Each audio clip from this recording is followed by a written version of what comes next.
above and beyond the call of duty while serving as commander of a strike force drawn from Company D, 5th Special Forces Group Airborne, 1st Special Forces, during combat operations against an armed enemy in the vicinity of Chi Lang, Republic of Vietnam, on September 17, 1969.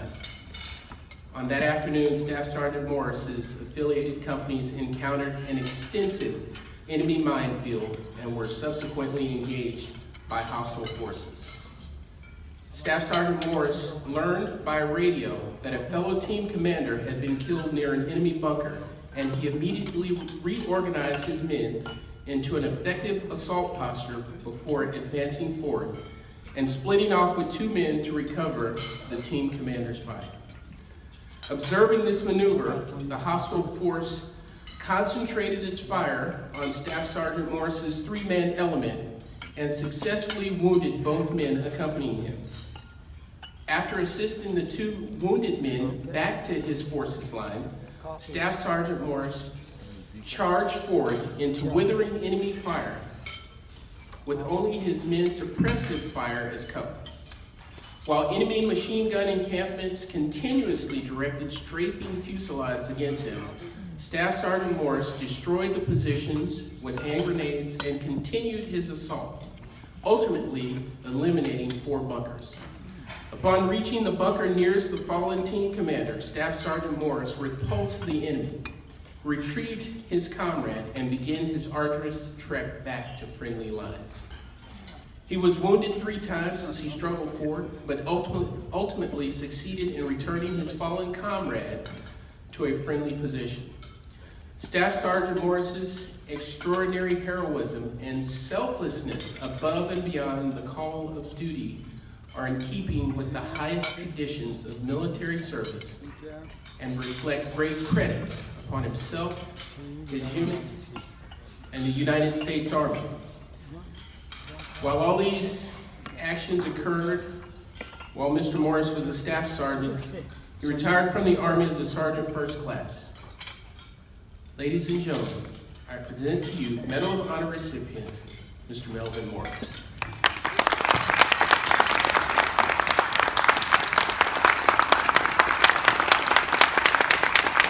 I want to thank General Johnson for that.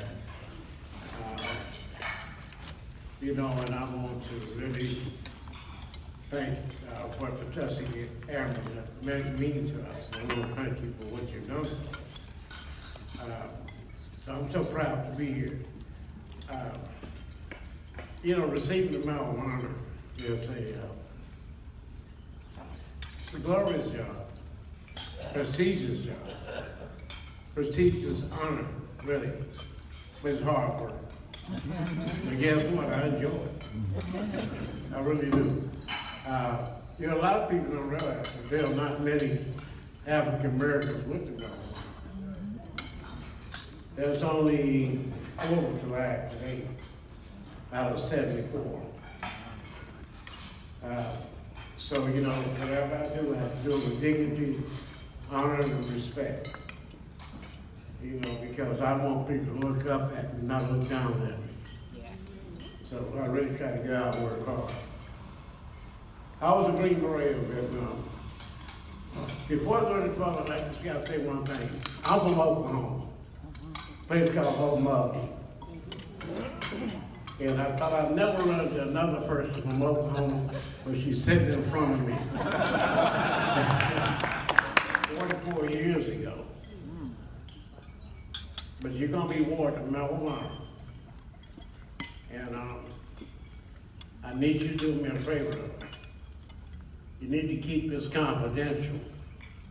Now, how in the world are you going to keep something confidential? I agreed to do it. Do you know I had to try to keep my mouth shut 10 months? 10 months I had to wait. And I had to keep it on the wraps. And I told a friend of mine, I broke the code. But it didn't matter with him because he said, you're crazy. So I know that wasn't going to go nowhere. So finally, we got to the White House. But it was a proud moment for me to receive the Medal of Honor. I talked to my team captain, he said, Melvin's like this. You know African American and Green Beret don't get the Medal of Honor unless it's posthumous. You a liar. And he was honest with it. He said that's where it was. He said we never considered putting you in for the Medal of Honor. In fact, we only wanted to put you in for the Silver Star. And I never forget, Colonel Russell walked in and said, no, you'll at least get the Distinguished Service Cross, the nation's second highest. And that was fine with me. And after I received the Distinguished Service Cross, I was on my way back to Vietnam for another tour. Because it wasn't the medals I was after, it was the job that I was doing. I believed in what I was doing. So I did another tour in Vietnam, and I never thought about the Medal of Honor ever after that. But once I received it, I told myself, self, you grab this and you run with it. But what I mean is to do a good job. People are looking at you, they're gonna watch you, and you know, be impressive. So I said, okay, I'm gonna work hard, I'm gonna work very hard. I'll work hard for 1 year. I'm on year 5 right now, so. But it's all good, it's all good. I'm able to go out across the country, and I've been speaking to students ever since the first month I received the Medal of Honor. And I haven't quit yet. Because I feel it.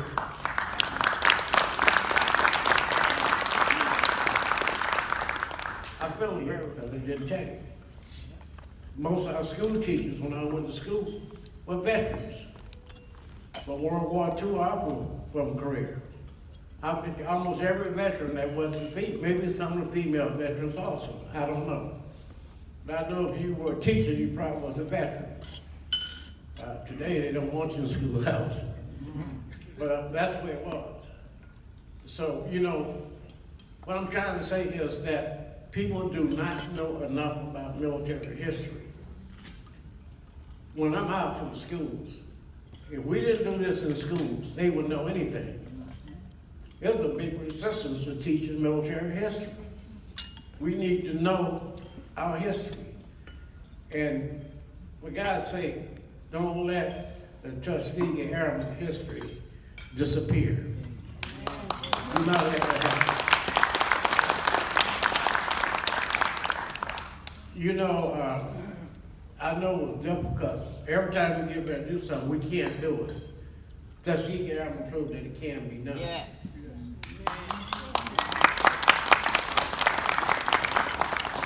But you know, when later on time when I went to the Green Beret,